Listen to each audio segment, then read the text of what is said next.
There is a 46-minute video analyzing every layer of Kreia, her philosophy, her manipulations, her place in Star Wars, and it never once mentions the woman who gave her enough gravitas to convey her ideas in earnest.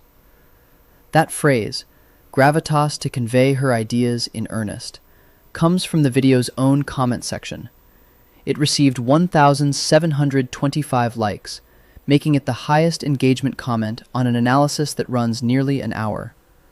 The person who wrote it identified the precise thing that makes Kreia work, named it clearly, pointed toward the specific human ingredient the video had omitted, and then the conversation moved on. Nobody followed the thread. The video has no successor that corrects the gap. 20 years of critical engagement with one of gaming's most discussed characters, and the name of the woman at the center of it appears almost nowhere in the discourse. That name is Sara Kestelman. She is an Olivier Award winner. She was directed by Peter Brook. She played Titania in what is still cited as one of the most historically significant Shakespeare productions of the 20th century. She is the reason Kreia works. The case for that last sentence is what this is about. The Olivier Award and Peter Brook aren't dropped for atmosphere. They are the receipts. The argument is prosecutorial, that you can't analyze Kreia's dialogue, assign credit to her design, and treat her as a triumph of game writing, while leaving the voice that activated that writing entirely out of the account. Kestelman's theatrical pedigree is the specific counter to the specific cultural reflex that allows games to omit their own performers. The reflex that treats voice acting as delivery mechanism and writers as authors. That reflex is wrong. KOTOR 2 is its most thorough disproof. Start with what the game actually is, because the scale of the achievement matters to the scale of the omission. Star Wars, Knights of the Old Republic 2, The Sith Lords, was developed by Obsidian Entertainment, a studio founded by veterans of Fallout and Planescape Torment, which is relevant because those games had been benchmarks for complex writing in the medium. The game shipped on December 6, 2004. Development had begun in October 2003. That is 14 months, in a medium where role-playing games of this scope typically require 3 to 5 years.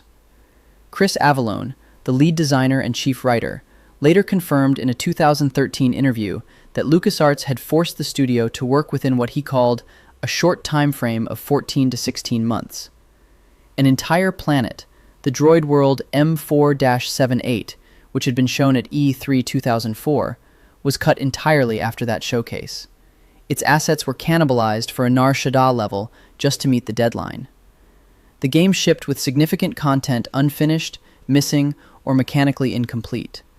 What survived is still analyzed in peer-reviewed academic papers. What Avallone built under that pressure, specifically the character of Kreia, has generated book chapters, dissertations, and a body of fan scholarship that has never fully stopped accumulating. The reason is that he wrote something that didn't fit in the available box. Standard Star Wars stories have an external villain.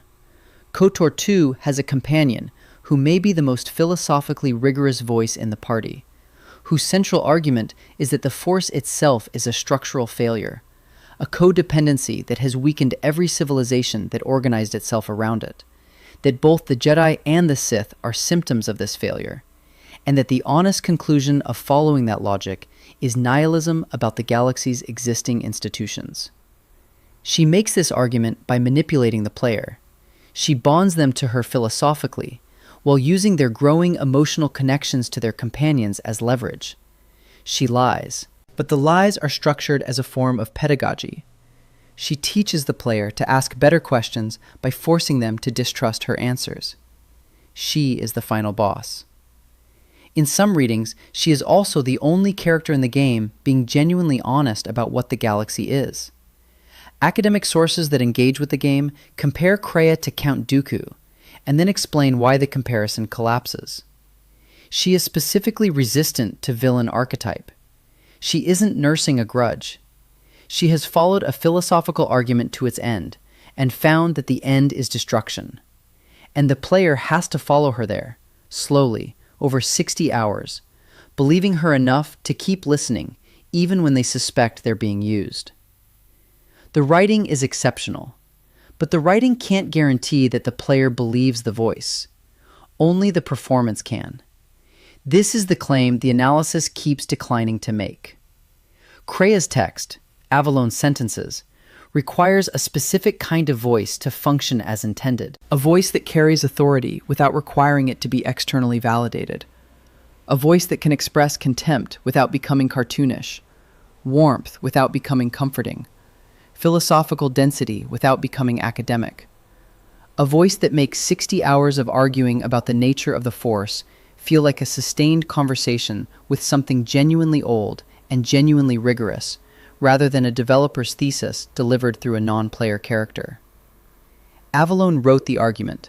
Kestelman made it credible. The line confirmed in the game's own records. I don't have the years required, nor the desire to indulge you. As text, you have a cold dismissal. The line has 3 technically defensible readings. 1. Age and limitation. Kreia is old. Time is short. The player is asking something she can't afford to spend on them.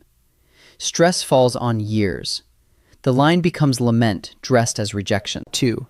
Aristocratic contempt. She finds the question beneath her and the questioner insufficient. Stress falls on indulge, the word dripping with the implication that this person expects to be catered to. 3. Philosophical judgment. She has evaluated the question, found it unworthy not of her time but of her attention, and announced her verdict. Stress falls on desire. She has chosen not to engage, not run out of capacity to. The first reading produces a villain managing her energy. The second produces a villain performing superiority. The third produces a philosopher handing down a ruling. KOTOR 2 needs the third. Kreia's authority over the player is entirely philosophical. She holds no rank, no institutional power, no physical threat meaningful enough to anchor her status. If she reads as merely rude, the dynamic fails. The player stops following her reasoning and starts cataloging her condescension. Everything that makes the game worth playing requires that when Kreia says she doesn't desire to indulge you, the player hears a judgment they want to earn a different response to. Kestelman delivers the stress on desire. She has decided. Not declined, decided. The line becomes an evaluation. The player, receiving it, registers not irritation, but something closer to the specific sting of a standard they haven't met, and they want to meet it. That is a voice acting choice, made in a recording session, not written into Avalon's document. It changes the moral character of the line completely. It isn't decoration over text. It's the text becoming functional. The praise scenes work by the same mechanism in reverse. Kreia is structurally stingy with approval. The character is designed so that her positive responses are spaced and earned, never ambient, never free. When she offers them, the rarity is the point. The player has been waiting without knowing they were waiting, and then the voice arrives and the waiting becomes visible in retrospect. The delivery in these moments isn't warm, it doesn't go soft. What Kestelman does is allow the restraint to thin without breaking. You hear the approval through the architecture that usually keeps it back, which is more affecting than warmth would be. Warmth would suggest Kreia is capable of comfort. What the performance suggests is that she is capable of respect. For a character whose entire project is teaching the player not to need validation, this is exactly right. Warm approval would undermine her philosophy. Approval delivered through restraint reinforces it. You are worth something, but don't mistake this for an invitation to stop developing. This is a performance choice requiring a specific instrument. An actress who has spent decades working with classical text that requires emotional precision over emotional display, who understands how much weight you can carry before the structure breaks, who knows that the moment you give the audience the catharsis they're reaching for, you've handed them permission to stop paying attention. Kestelman's entire stage career is a training ground for this specific set of decisions.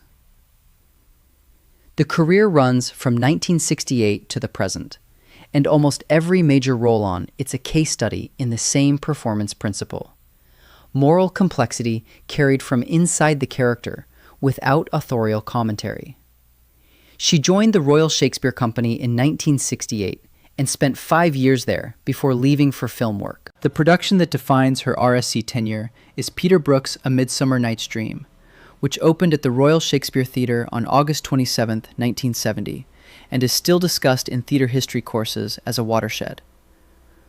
Brook's production wasn't the Shakespeare you already know. He stripped the fairy world of every comfort. No soft lighting, no romantic woodland, no charm applied over the violence embedded in the play. White box staging, circus trapeze, performers on stilts, characters who abuse, manipulate, and humiliate each other for 2 hours while the audience is denied the visual and tonal signals that usually tell them it's benign. He wanted the play to be what it actually is. He cast Kestelman as Titania, the queen whose dignity is dismantled as a matter of plot, who is enchanted into desire for something beneath her, who has no choice in the matter and must be present for her own humiliation. An academic source documented the critical response in one sentence. Arden, seldom more amorous, was ruled by Sara Kestelman. That sentence does specific work. Brook's production is deliberately not amorous. It refuses the play's conventional romantic softness. The critic is noting that Kestelman's Titania brought something real to it despite that refusal, that she found the genuine desire inside the stripped-down staging, rather than leaning on the scenography that usually does that work. And the verb is ruled. Not enchanted, not charmed. Ruled. She played authority, even inside the humiliation that the plot required of Titania. The character's essential command didn't diminish under the spell's indignity, because the actress decided it wouldn't. The production toured internationally. Brook has never stopped being cited. Kestelman was at its center. She left the RSC in 1973 for John Boorman's science fiction film Zardoz, opposite Sean Connery, playing May, a scientist in a dystopian community whose moral position within the film's social structure doesn't reduce neatly to ally or antagonist. The following year, she appeared in Ken Russell's Listomania as Princess Carolyn. Russell's projects require performers who can operate in theatrical excess without being consumed by it, who can hold something real at the center of material that is deliberately Baroque. The same pattern appears. Unconventional creative projects, directors with serious artistic objectives, roles that require internal complexity rather than legibility. Then the stage career continues building. The 1981-82 RSC season at Stratford-upon-Avon has her in 2 productions simultaneously, Goneril in King Lear and Lady Macbeth in Macbeth. These are 2 of Shakespeare's most demanding female characters, and they share a specific performance problem. Both characters are categorized by audiences as villains before the play begins. The cultural weight of the names does that work in advance. The actress who confirms that categorization, who signals judgment to the audience, who plays knowingly evil rather than humanly motivated, has already lost the scene. The audience watches her judgment rather than watching the character's internal logic. What both roles require is full commitment to the character's own reasoning, not absolution, not sympathy manipulation, but genuine inhabitation of the perspective. Kestelman's career record suggests this wasn't difficult for her. Her pattern across 3 decades is of refusing the obvious choice. At the National Theatre, Rosalind in As You Like It in 1979, a role requiring sustained wit, physical intelligence carried into vocal performance, and the ability to modulate between registers as the character moves through disguise, intellectual dominance, romantic vulnerability, and revelation. Gertrude in Hamlet at the National, which The Observer reviewed in 2001. Terrific. A subtle performance distinctive for avoiding the cheap Freudianism so many fall for in that role. Regal. The cheap Freudianism is guilt made visible, and psychology rendered accessible. The Gertrude who gives the audience the emotional clarity they want by externalizing the character's conflict. Kestelman withheld it. The performance stayed opaque where Gertrude is opaque. The Observer used the word regal, the same quality the academic found in her Titania. She holds command even when the character's position is compromised. Michael Frayn's Copenhagen belongs in this account specifically because the skills it requires are structurally identical to the skills KOTOR 2 would demand. Copenhagen dramatizes a 1941 meeting between Niels Bohr and Werner Heisenberg, whose historical purpose has never been conclusively established. The play is a sustained philosophical and ethical inquiry about responsibility, moral logic, and what great minds owe the world. Kestelman played Margrethe Bohr, the physicist's wife and the play's moral observer, the character who must navigate dense argument about quantum mechanics and wartime ethics, while keeping an audience of non-physicists oriented and emotionally engaged through the quality of her attention, rather than through simplification. Margrethe can't make the argument simple. She has to make it felt. The actor playing her must make complexity credible by the intelligence of their presence in the room.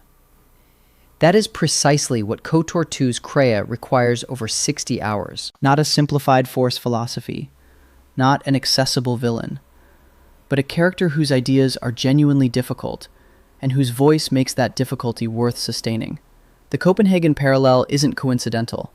It's the same instrument, the same set of demands, being applied to different material. Kestelman had been practicing for this specific challenge for 3 decades before the recording session. In 1986, Lady Frances Brandon, Lady Jane Grey's mother, in the film Lady Jane, with Helena Bonham Carter in the lead role, a prestige historical production, a supporting role defined by the specific gravity of someone managing power under dynastic pressure, the kind of moral complexity that Tudor period dramas require. The credential pattern is unchanged. Then, the 1993 London revival of Cabaret. Fraulein Schneider is a landlady who agrees to marry a Jewish man and withdraws when Nazi pressure makes the personal cost visible. She is a survivor, not a hero. Her central dramatic moment is a single song, What Would You Do?, which isn't a belting number. It can't be. The character's whole internal logic is suppressed anguish, pragmatic survival, moral compromise that she understands while making it. The actress who releases the emotion fully has destroyed the character, because the character's tragedy is precisely that she can't release it. She has to choose not to, and the audience has to see that it is a choice. The voice has to carry the anguish and the suppression simultaneously. That performance won Kestelman the Laurence Olivier Theatre Award for Best Supporting Role in a Musical in 1994. The Olivier Award is the British equivalent of a Tony. It represents the formal verdict of British theatre on the quality of what she'd built. 10 years later, she was in a recording studio making Kreia. The production context of that recording session matters. Obsidian Entertainment started development of KOTOR 2 in October 2003. LucasArts, which held the Star Wars license, demanded a Christmas 2004 release. Not because the game would be ready, but because the first KOTOR had been a commercial success, and they wanted a sequel in the holiday window. The timeline that created was 14 months. For a role-playing game of this scope, branching dialogue, companion systems, a multi-planet structure, approximately 4 hours of Kreia's dialogue alone, 14 months isn't a constrained development cycle. It's a sprint toward a brick wall. The cuts that resulted are documented. M4-78, the droid planet, was removed entirely after E3 2004, a whole world, built and then stripped out because there was no time to finish it. Its assets were redistributed to existing levels. The game shipped unfinished in ways the community has spent 20 years cataloging. Cut endings, missing character resolutions, a final act that narrows and accelerates where it should expand. The Sith Lord's Restored Content Modification, TSLRCM, reconstructed between 70 and 80% of the excised material from the game's own data files. The content was there, partially built, and then abandoned. The mod found it and put it back. Into this production environment, 14 months, content bleeding out the sides, a Christmas deadline that wouldn't move, Kestelman recorded Kreia. No documentation of her specific recording schedule has surfaced. Whether she had multiple sessions or one, whether she had extended direction or worked efficiently from her own preparation, isn't in the available record. What the available record does show is the result: a consistent performance across what fans estimate at approximately 4 hours of dialogue, spanning the full emotional range of the character, from philosophical contempt to something approaching the grief of someone who has seen the galaxy's institutions fail and can't stop caring about the failure. In a crunch environment where corners get cut, she didn't cut corners. And the game credited her, in the way games credited their voice actors in 2004. In the end credits, alongside the rest of the cast, at a speed and in a context that essentially guaranteed no one would write the name down. The Wikipedia entry on Kreia does make one crucial note.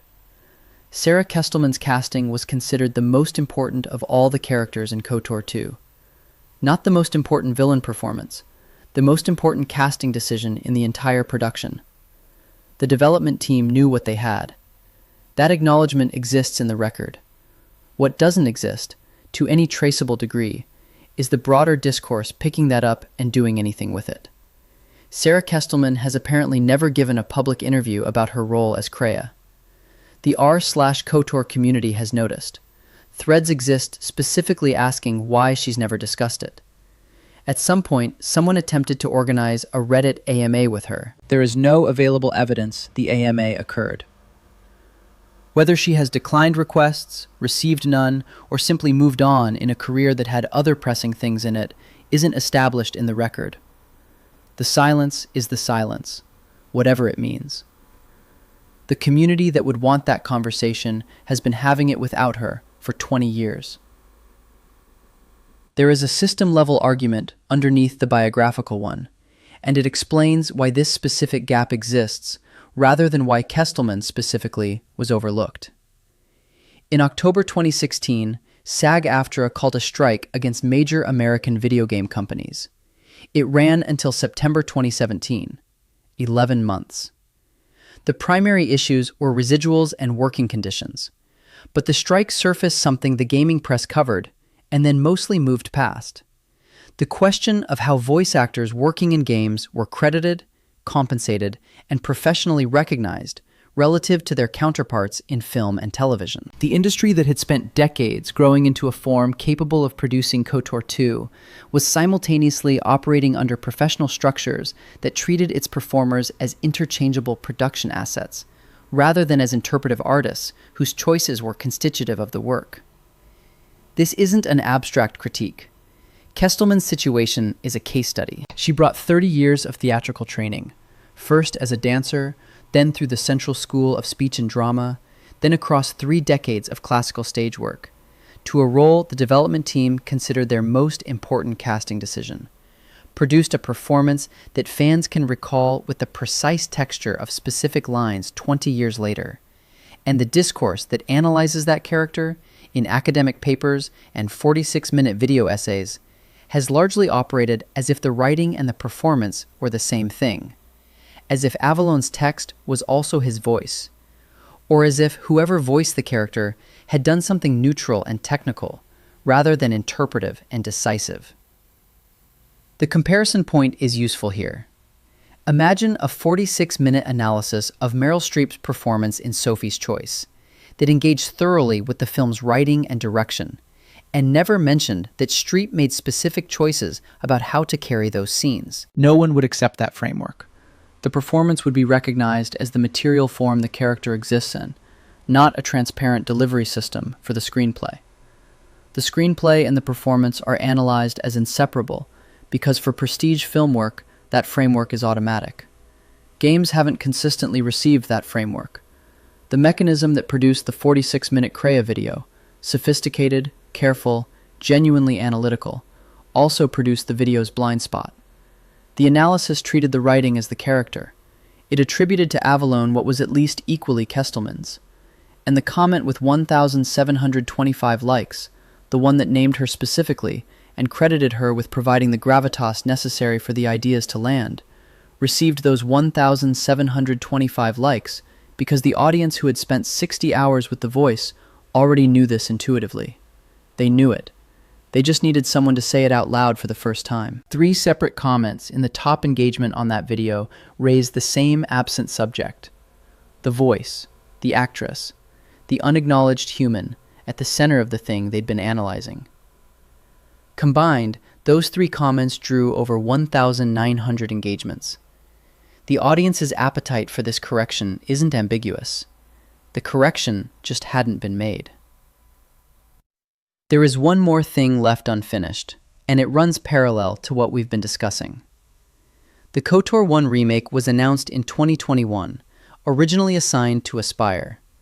That version was cancelled. The project is now with Saber Interactive, whose Tim Willits confirmed it remains in development.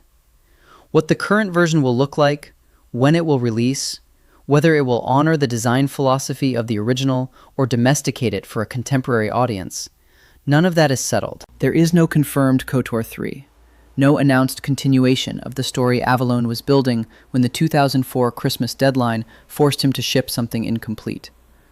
The Sith Lord's restored content modification exists because the community couldn't leave the unfinished state alone. Between 70 and 80% of the cut content has been reconstructed from the game's own files and put back where it was supposed to be. Hundreds of people worked on this because they understood that what Obsidian built in 14 months, incomplete, rushed, structurally compromised by a deadline that had no consideration for the work, was worth completing. The KOTOR 2 community has been doing the work of restoring what the crunch took ever since the crunch took it. Crediting Sara Kestelman is the same project in miniature. It's the same recognition that something of value was left incomplete, not finished, not properly acknowledged, not given its full weight in the account of what KOTOR 2 is. She is 80 years old. She was directed by Peter Brook. She won an Olivier Award. She voiced what the development team themselves considered the most important performance in a game that the medium has been studying for 20 years. And the discourse has treated that performance as atmosphere. The 4 hours of dialogue estimate for Kreia comes from the fan community, not official documentation. But even if the real number is smaller, the consistency of that performance across an entire game's worth of contact, in a production environment that was actively shedding content under deadline pressure, is a sustained achievement of craft. It's the kind of thing a serious performer with serious training builds toward. It isn't what game voice acting is usually assumed to be. Avalon wrote an extraordinary character. The Wikipedia entry on Kreia, in its note about casting, records that the development team understood which ingredient they needed most. They found the right person. She delivered under pressure, in a medium that would undervalue her contribution structurally, for an audience that wouldn't know her name for 20 years and counting.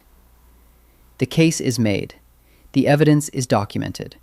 She is an Olivier Award winner who trained at the Central School of Speech and Drama, was directed by Peter Brook in one of the 20th century's landmark Shakespeare productions, and then gave Kreia enough gravitas to convey her ideas in earnest. The audience already knew this intuitively. The comment section said it with 1,725 likes. The name just never followed. It follows now. Sara Kestelman. Subscribe if you want more of this kind of story.